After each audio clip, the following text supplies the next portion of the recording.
Sin perder de vista el coronavirus, hoy los pies sobre el suelo, sobre el asfalto más bien, nos lo ponen los nuevos límites de velocidad a los que tendremos que acostumbrarnos. Y también una estadística.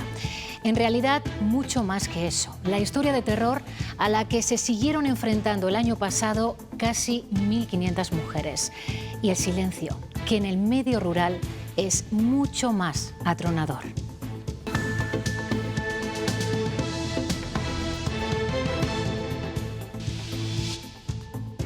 Me ha dado un golpe con una silla de plástico redondita en la cabeza, me ha rompido la cabeza. Y luego he cogido el palo de la silla, con este palo de hierro me he golpeado por todo sitio de mi cuerpo. Dar el paso, romper el silencio en el medio rural cuesta más, pero es posible. A la violencia de género se sumó el año pasado un incremento notable, más de un 20% en la violencia doméstica. El confinamiento contribuyó a aumentar las disputas dentro del hogar. Y es el tráfico en el centro de Zamora a estas horas en directo, ralentizado. Hoy estrenamos nuevos límites de velocidad en las ciudades, más bajos. Solo en las vías con 2 carriles por sentido se mantendrán los 50. En las de 1, como esta otra, es obligatorio no pasar de 30. Hola, ¿cómo están? Obligados desde hoy a pisar el freno en las ciudades, so pena de multa de hasta 600 euros y pérdida de 6 puntos en las faltas muy graves. Tenemos que amoldarnos y este primer día más despacio nos ha costado. Me parece que voy a paso tortuga. Que te atropellen a una velocidad de 50 km por hora a que te atropellen a una de 30 km por hora va a reducir las posibilidades de que te mueras en un 80%. Y a buen ritmo ha avanzado hoy esta cola. Es la primera gran repesca en León. Se vacuna a los mayores de 60 que no pudieron acudir a su cita y se hace con la misma marca que entonces les correspondía. No me vacunaron porque tenía unos análisis, que traerles unos análisis para ver, porque tenía un tipo de alteración en los análisis. Porque tenía justo un compromiso y no estaba aquí en León. Se aviva el debate parlamentario sobre la gestión de la Junta en las residencias de mayores a raíz de la intervención hoy en la Cámara del Procurador del Común. Laura Zembranos, ¿qué es lo que ha dicho exactamente? Sí, el procurador del Común señala una de las principales causas de la alta mortalidad en las residencias de personas mayores. Dice que no se trasladó a los ancianos de las residencias a los hospitales debido al colapso sanitario y que las residencias tuvieron que asumir funciones para las que no están preparadas, lo que provocó más muertes. Las residencias asumieron, al menos inicialmente, unas tareas para las que seguramente no estaban preparadas por falta de personal y de medios de protección, lo que posiblemente contribuya a explicar, junto con otras causas, evidentemente, la morbilidad, la mortalidad. Esta mañana hemos pasado frío y parece que por la tarde también vamos a necesitar la chaqueta. Sí, Alejandra, hemos tenido en zonas de montaña temperaturas bajo cero y algunas nevadas a mediados del mes de mayo, con temperaturas por la tarde que no van a superar los 14 o 15 grados en algunas capitales de provincia, incluso los 12 o 13. Las precipitaciones se quedan ya en el norte, mañana empiezan a subir las temperaturas.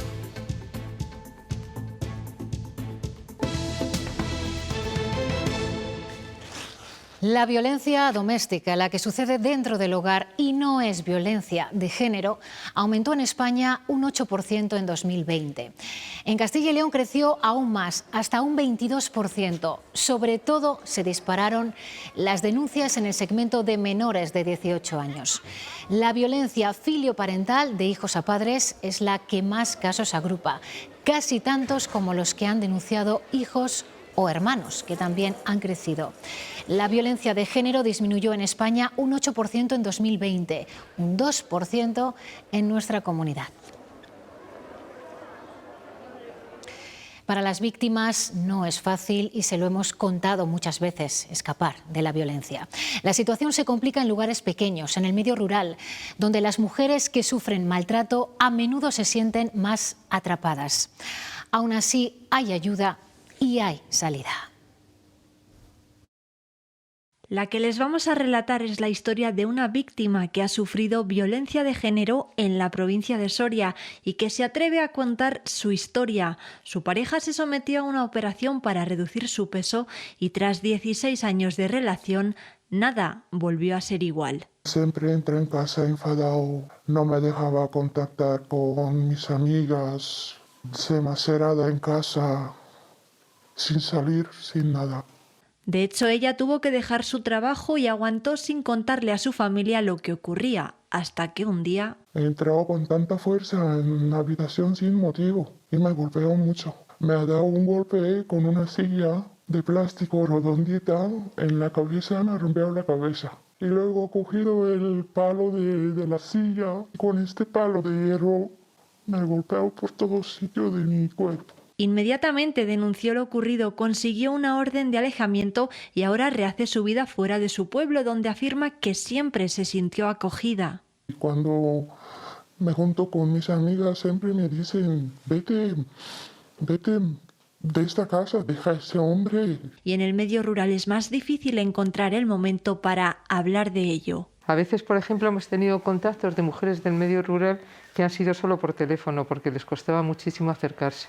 Por fortuna esta tendencia está cambiando y cada vez son más las que tienen fuerzas para empezar de nuevo. Y ellos, los equipos de menores y mujeres, se encargan en el medio rural de velar porque las órdenes de alejamiento se cumplan. Aseguran que las víctimas de violencia de género en los pequeños municipios disponen de una gran protección. Estos agentes tienen un mayor conocimiento de los casos y más confianza con las familias afectadas. En provincias como Soria se revisa con el doble de frecuencia el estado de las órdenes de protección en comparación con el resto de España. Si una víctima tiene la sensación de que sí que se puede repetir este ataque o que sí que puede seguir siendo víctima de estas amenazas o de estos hechos, el aplicativo va a arrojar un riesgo medio, un riesgo alto. Y lo que hace es que se tiene unas medidas de protección más restrictivas, pudiendo incluso terminar en riesgos extremos en que una patrulla esté 24 horas permanente en casa de la víctima. 30 yo creo que está bien. Y una calle estrecha, pues oye, es que tampoco puedes ir. No, me parece estupendo. A mí me encantaría que fuesen solo a 30 porque soy peatón, pero me imagino que como conductor no les viene nada bien. Sí, me había enterado. Me parece muy bien. Me parece estupendo, lo normal. Porque hay que respetar a los peatones. Primeras impresiones con los nuevos límites de velocidad en las ciudades ya en vigor. El rodaje hoy nos ha costado, pero a adaptarnos ayudará sin duda saber a qué podemos enfrentarnos si los incumplimos. Así como ya están viendo, queda el tablero con las sanciones en las vías que ahora están limitadas a 30 km por hora. Si nos pasamos lo mínimo a 31 km por hora, la multa ya es de 100 euros. El importe se incrementa si se incrementa la velocidad hasta llegar al máximo. Si se exceden los 80 km por hora, la multa ya llega a 600 euros y a 6 puntos del carné. Pero veamos lo que ya está sucediendo. Ana Martínez, estás en un control policial. Cuéntanos si has visto poner alguna multa. Sí, hemos visto cómo este cinemómetro ha captado a algún conductor despistado que ha superado la velocidad máxima permitida en esta vía, 30 km por hora, porque el Camino del Cabildo tiene 2 carriles, pero 1 en cada sentido de circulación. Por tanto, no se puede superar. Desde hoy es el límite de 30 km por hora. Junto a la DGT, las policías municipales están llevando a cabo una campaña de información y concienciación, pero también de control de esos límites de velocidad que conllevan sanciones que van desde los 100 hasta los 600 euros. Y hay ciudades como Zamora, donde el freno a la velocidad se va a notar más que en el resto. Por su trazado viario son muy pocas, casi contadas, las calles en las que se podrá seguir circulando a 50. Alba Villalba. Sí, así es. En Zamora, las calles en las que se podrá seguir circulando a 50 kilómetros por hora se pueden llegar a contar con los dedos de una mano. Y es que en la capital tan solo son 2 vías las que tienen 2 o más carriles por sentido, salvo algunos tramos en la zona centro, como este que se encuentra a mis espaldas, que también tendría 2 carriles. Más del 80% de las calles de Zamora capital se limitarán a 30 kilómetros por hora. La zona del casco antiguo lo hará a 20. Y esto es lo que nos hemos encontrado en las calles de la comunidad esta mañana durante las primeras horas de estos nuevos límites.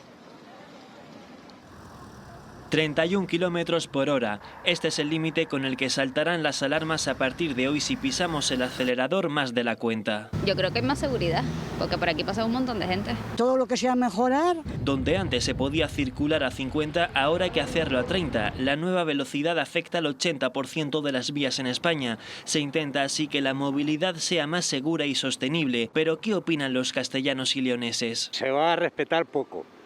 Ya te lo digo yo desde ahora. Hemos hecho la prueba. La mayoría de los vehículos han respetado el límite implantado, aunque alguno en Valladolid parece que llevaba mucha prisa. Hay que ser un poquito más centrados y no correr tanto. Si te cruza alguien no da tiempo o un niño. Y aparte Ávila tiene adoquines en muchas, las calles centrales no son para más de 20 o 30. Las opiniones cambian dependiendo de si se es peatón o conductor. Como peatón muy bien, pero como conductor yo es que esa velocidad me duermo. Andando ya, yo creo que andas un poco deprisa y ya vas más deprisa que los coches. La última vez que España cambió la circulación fue en 1992. 29 años después toca echar el freno para hacer de las ciudades un espacio más seguro. Y frente a la incomodidad que puede suponer para los conductores adaptarse a esta nueva situación, encontramos también la otra cara, el propósito al que responde esta medida: salvar vidas y reducir la gravedad de las lesiones en los accidentes de tráfico. Que te atropellen a una velocidad de 50 km por hora a que te atropellen a una de 30 km por hora va a reducir las posibilidades de que te mueras en un 80%, ¿no? Es un poco, se puede entender de una manera más clara si tú te caes a una altura de 3-4 pisos, las probabilidades de que te lesiones de manera grave son mucho mayores que si te caes a una altura de 2 pisos. El Tribunal Supremo ha inadmitido el recurso presentado por Ecologistas en Acción y, por tanto, anula Madrid Central. Una decisión que el Tribunal Superior de Justicia de Madrid ya tomó el pasado mes de julio, tras los recursos presentados, y que ahora se ratifica. Los magistrados lo anulaban por defectos formales, lo que significa que decaerán las multas que se hayan puesto. Desde Más Madrid critican que se haya tumbado sin ningún tipo de alternativa, mientras que la vicealcaldesa Begoña Villacís lamenta que Madrid Central se hiciera de forma chapucera.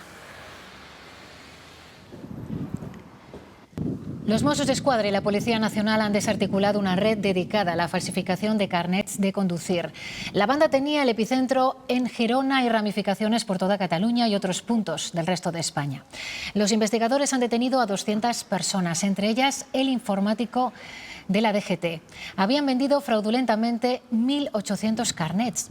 El precio de los documentos oscilaba entre los 4.000 y los 10.000 euros.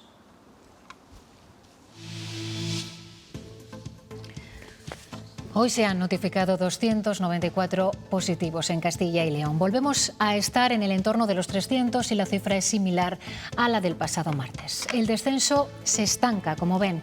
Ha fallecido una persona en el hospital de Valladolid. Y el Gobierno de España insiste en que las comunidades autónomas tendrán que componérselas con las leyes que hay en caso de que la justicia vete restricciones que afectan a los derechos fundamentales.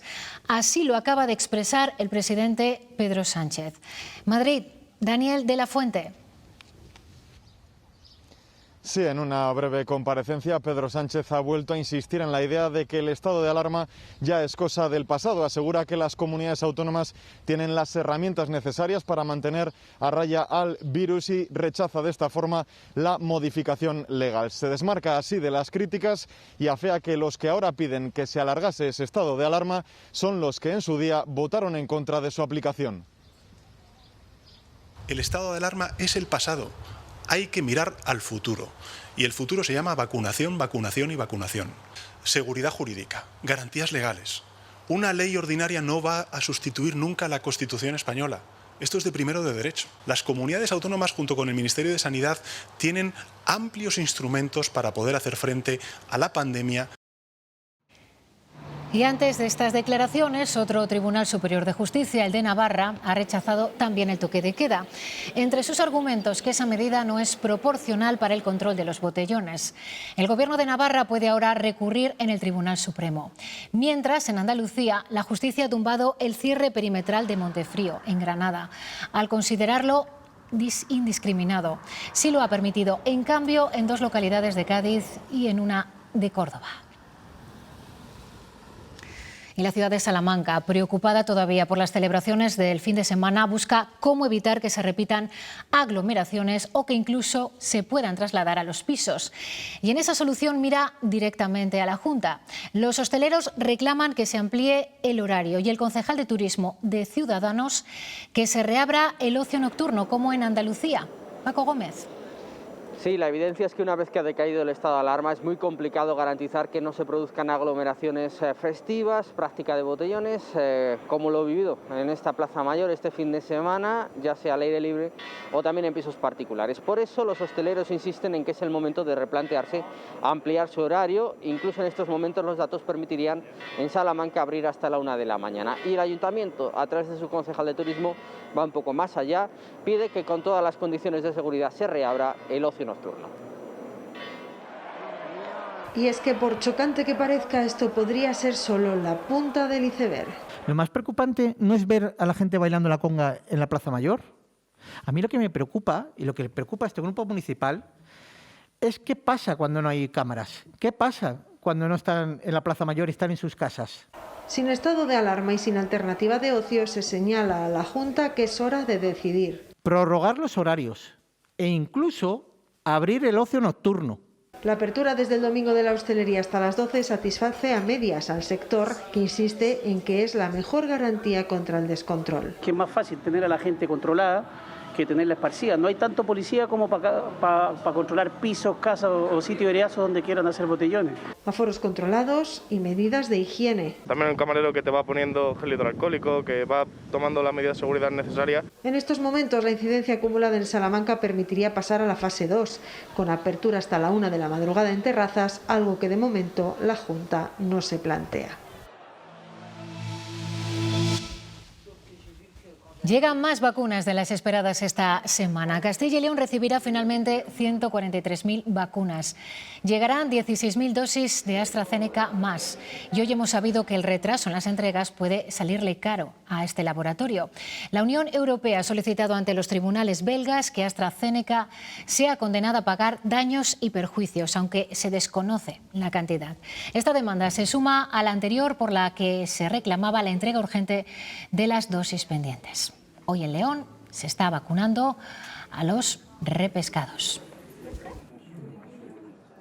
Algunos acuden a recibir su segunda dosis para contar con la pauta completa que ya tienen 80.000 ciudadanos en León. Esta ya es la segunda, yo sí me había vacunado ya. Otros vienen a por la primera, no se la habían puesto antes por diversas razones. No me vacunaron porque tenía unos análisis, que traerles unos análisis para ver, porque tenía un tipo de alteración en los análisis.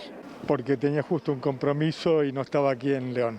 Ya había venido 2 veces, pero no me correspondía. León convoca esta semana a todos los mayores de 60 años que aún no se hayan vacunado. Atención Primaria pretende así acabar estos días con la vacunación a la población más vulnerable, con este tipo de convocatorias masivas que se reparten por varios municipios de la provincia, antes de pasar a los de edades comprendidas entre 50 y 59 años. Y se bajará progresivamente por edad, pues los de 59 años, los de 58, según la previsión y la llegada de vacunas. León es la provincia de la autonomía que más vacunas ha inoculado, 249.000. La inmunidad de grupo roza el 38%, con 170.870 personas que han recibido una dosis. El 15% de los hombres y el 25% de las mujeres tienen ya la pauta completa.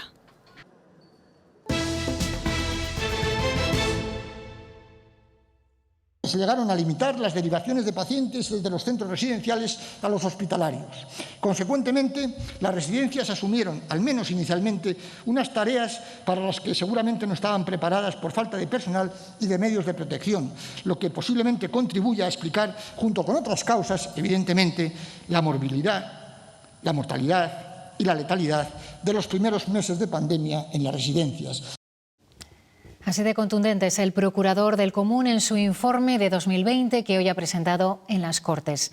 Gran parte de las quejas del año pasado se centraron en la sanidad, con especial preocupación y crudeza sobre lo ocurrido en las residencias de mayores. Tomás Quintana considera que la gestión que se realizó en estos centros, Laura Zembranos, está relacionada con la mortalidad de los mayores. Sí, el procurador del Común hacía especial referencia a las residencias de personas mayores. Dice que se produjeron más muertes porque no se trasladó a los ancianos a los hospitales, ya que había un colapso sanitario. Un colapso que no reconocen desde los partidos del Gobierno. Tanto PP como Ciudadanos hablan de tensión hospitalaria, pero nunca de colapso. Y desde la oposición califican este informe como demoledor y dicen que la comisión de investigación para saber qué pasó en las residencias de personas mayores ahora es más necesaria que nunca. El 30% de las quejas que recibió el procurador del Común en 2020 estaban relacionadas con la pandemia. Lo sucedido en las residencias de mayores. Una verdadera crisis sanitaria, humanitaria y social. Y cómo fue gestionado por la Junta pudo aumentar la mortalidad, según el informe del procurador del Común. Impactó directamente en la calidad y cuidados proporcionados a los usuarios y probablemente fue causa de fallecimientos. Demoledor. Y que deja al aire todas las vergüenzas de la gestión de Partido Popular y de Ciudadanos. Es necesaria crear una comisión de investigación. Es que la gente está harta. Aunque PP y Ciudadanos niegan que se produjese un colapso sanitario. Ha habido tensión hospitalaria, mucha, pero ojo, nunca ha habido colapso hospitalario. No ha provocado el colapso del sistema, porque nuestra sanidad es robusta. También se recibieron multitud de quejas por el cierre de la atención presencial en los consultorios. Estaba produciendo una merma en la atención sanitaria al sustentarse principalmente en la atención telefónica. El informe recoge además la preocupación que generó en los ciudadanos la vuelta a las aulas en mitad de la pandemia. Para Vox, el trabajo del procurador del Común es una figura totalmente redundante y que debe ser eliminada. Es innecesario. La pandemia ha trastocado los planes del Gobierno de coalición y la excepcionalidad ha obligado a retrasar algunos de los compromisos que anunció el presidente Mañueco en su discurso de investidura. Estamos a punto de llegar a la mitad de la legislatura y el mayor debe del Ejecutivo autonómico está en las leyes comprometidas. Ninguna de las 10 que citó el presidente en su investidura ha conseguido todavía entrar en vigor. A punto de alcanzar la mitad de la legislatura, hacemos balance de lo que comprometió el presidente Mañueco en su discurso de investidura. Solo marcó plazos concretos para 2 medidas. 100 días para la publicación de datos de rendimiento, actividad y gasto en el portal de transparencia, algo que se ha cumplido. Vamos a impulsar la aprobación de una nueva ley de caza y pesca en Castilla y León en un plazo de 6 meses. Un plazo que no se ha cumplido. La ley todavía se encuentra en tramitación parlamentaria, igual que la ley del tercer sector. Ninguna de las 10 normas comprometidas en el discurso de investidura aún ha conseguido entrar en vigor. De una ley contra la discriminación por orientación sexual, lo que es conocido como la ley LGTBI. Norma que sigue en el tintero, igual que la ley de derecho a la vivienda. También se espera la ley de atención residencial, que incluirá la promesa de la eliminación de sujeciones mecánicas y químicas en centros de mayores y discapacidad. A la falta de la aprobación de leyes esta legislatura de gobierno de coalición se está utilizando más el decreto ley. En lo que llevamos de legislatura se han aprobado 12 decretos ley, la mayor parte relacionados con la excepcionalidad de la pandemia. En las recientes legislaturas completas en ninguna se había superado la decena. Mientras, en estos 2 años sí que han materializado otras promesas. Eliminaremos el impuesto de sucesiones y donaciones entre familiares por injusto. También la creación del bono de transporte rural, la auditoría sobre listas de espera o el aumento de gasto en atención primaria. Nos quedamos 30.000 riders en la calle sin trabajo, a ver si ahora pues el gobierno nos va a dar otra alternativa para poder trabajar, mejorar condiciones, es ser como estamos, autónomo, el que quiera ser autónomo, que sea autónomo, y el que quiera ser asalariado, pues que sea asalariado, si aquí no hay ningún problema. El problema es que nos obligan a asalariarnos. No convence a todos la ley que acaba con el limbo jurídico de los repartidores a domicilio de las compañías digitales. Son los conocidos como riders. Hoy el Consejo de Ministros ha regulado sus condiciones laborales. Madrid, Daniel de la Fuente. Sí, después de meses de negociaciones, hoy el Consejo de Ministros ha aprobado la conocida como Ley Rider para la ministra de Trabajo, Yolanda Díaz. Esta legislación supone que España se convierte en pionera, ya que cambia la situación de más de 16.000 personas. De esta forma, los trabajadores de estas plataformas digitales pasan a ser laborales, es decir, asalariados. Además, las empresas deberán dar información sobre los algoritmos que utilizan para la toma de decisiones y tendrán un plazo máximo de 3 meses para adaptarse a esta nueva norma, una norma que, como ya hemos escuchado, no convence a cierta parte de los riders. Decimos, como ha dicho el Tribunal Supremo, que los trabajadores y trabajadoras que desempeñan su tarea en las plataformas digitales de cualquier tipo son laborales y, por tanto, conllevan todos los márgenes y derechos que concita el Estatuto de los Trabajadores. Si hay un sector que ha resistido mejor al impacto del COVID, ese ha sido el de la alimentación y las bebidas.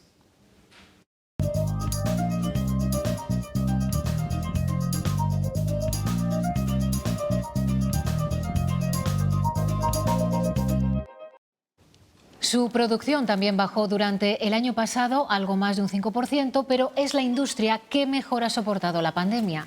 En Castilla y León la cifra de negocios aumentó un 4,8% y la facturación media por empresa superó los 300.000 euros. A pesar de estas cifras, la Federación Española de Industrias de Alimentación y Bebidas pide que el sector pueda acceder a los fondos europeos y que se descarte la subida de impuestos para mantener la competitividad de las empresas. Cada día en esta empresa de Sancho Nuño se producen 100 toneladas de maíz y 60 de remolacha. El producto español está muy demandado en toda Europa, te diría que en todo el mundo, ¿no? Pero principalmente en toda Europa. Al extranjero viaja el 60% de su producción. Luego estamos abriendo mercados también en Asia, ya se pueden ver los productos del campo en Israel, por ejemplo, o en Singapur. En pleno Carracillo segoviano generan más de 100 puestos de trabajo. El 100% de las personas que trabajan aquí son de un área, digamos, de unos 40 kilómetros. El 80% hablamos de un área de 20 kilómetros. Y en su mayoría puestos ocupados por mujeres. Los pilares de la empresa la formamos 4 personas, 2 de ellas somos mujeres. El siguiente puesto intermedio más importante de la empresa, que es la responsable de calidad, es también una mujer. Nuestras responsables de turno, que son las que organizan a todo el personal, son mujeres. Durante los meses más duros de la pandemia, el sector primario dio el do de pecho. Para no crear más caos en la economía, necesitábamos que los productos siguiesen llegando al consumidor y que en eso sí que diesen cierta normalidad. Y eso no paró. No paró la gente en el campo, no paró la gente en fábrica y no paró el canal de comercialización. Por eso aquí se bonificó a los trabajadores. Que aplicamos una prima de asistencia equivalente al 60% del salario diario. En 2020 la facturación creció un 20% y sus resultados económicos un tercio. Renault ha puesto a la venta la factoría de Codan en Francia. Hoy ha comunicado que busca un comprador como alternativa al cierre. Esta planta, con unos 300 trabajadores que se han movilizado estos días, es una de las afectadas por el plan de reestructuración de Renault. Plan que contempla 4.500 despidos en Francia, 10.000 en todo el mundo.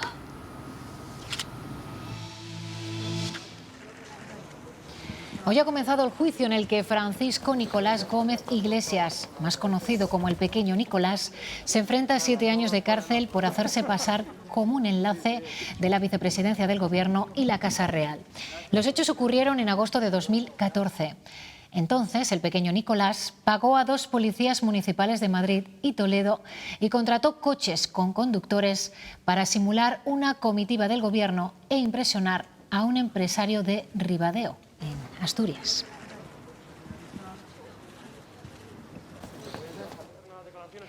Óscar Gil, el hijo menor de Jesús Gil, ha declarado esta mañana en Segovia como investigado por un presunto delito urbanístico. El juzgado investiga la construcción en 2016 de los campos de fútbol en los que entrena el Atlético de Madrid en pretemporada. Según Ecologistas en Acción, habrían sido edificados en una zona de especial protección del Águila Imperial Ibérica, a pesar de haber sido expresamente denegadas las licencias. todo parece presuponer que la comisión del delito se ha hecho y que en ese sentido lo que entiendo es que tarde o temprano habrá una sentencia condenatoria con la condición de demoler lo indebidamente hecho, claro. Fuera de España, al menos 7 estudiantes y 2 profesores han muerto esta mañana en un tiroteo en un colegio de Kazán, en Rusia. Las fuerzas de seguridad han abatido a uno de los 2 atacantes, que al parecer es un antiguo alumno de este centro. El otro es un joven de 19 años que ha sido detenido y al que las autoridades definen como terrorista. Se investigan los motivos de este ataque, que deja también 16 heridos. Mientras, la crónica internacional está muy pendiente hoy también del incremento de la violencia entre israelíes y palestinos.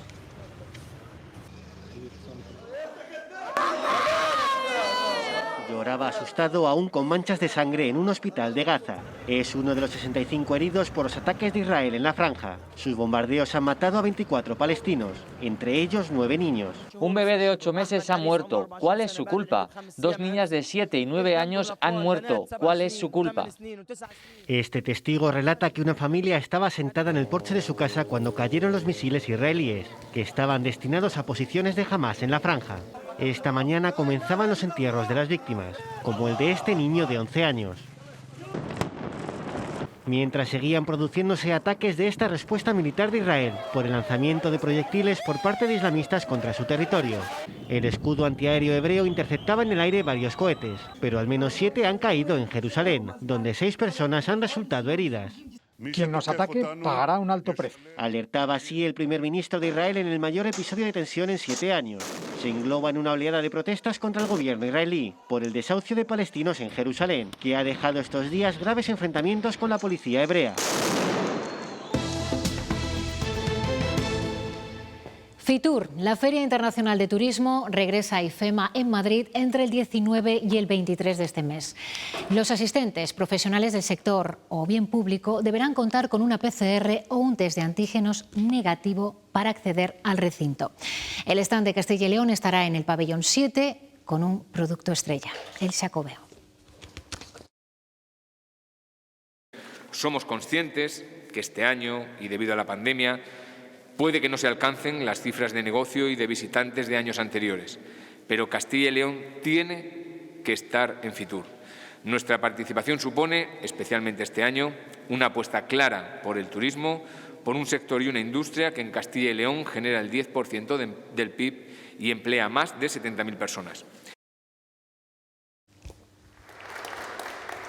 El retablo que Felipe Bigarni realizó en 1528 para la Catedral de Burgos regresa por 3 semanas a la Capilla de la Presentación. Después, esta joya renacentista regresará a la parroquia de Cardeñuela, Río Pico, a la que fue vendida a mediados del siglo XVIII. Los vecinos de esta localidad ayudaron económicamente en la restauración de la pieza, con una recogida de fondos. Así, desde Burgos hoy nos despedimos. Esta noche no se pierdan, después de Cuestión de Prioridades, una nueva edición de Parques Naturales. Les mostraremos esta vez el Monte Santiago, en la provincia de Burgos, la cascada más alta de toda la península. Ahora los deportes, regresamos mañana. Adiós.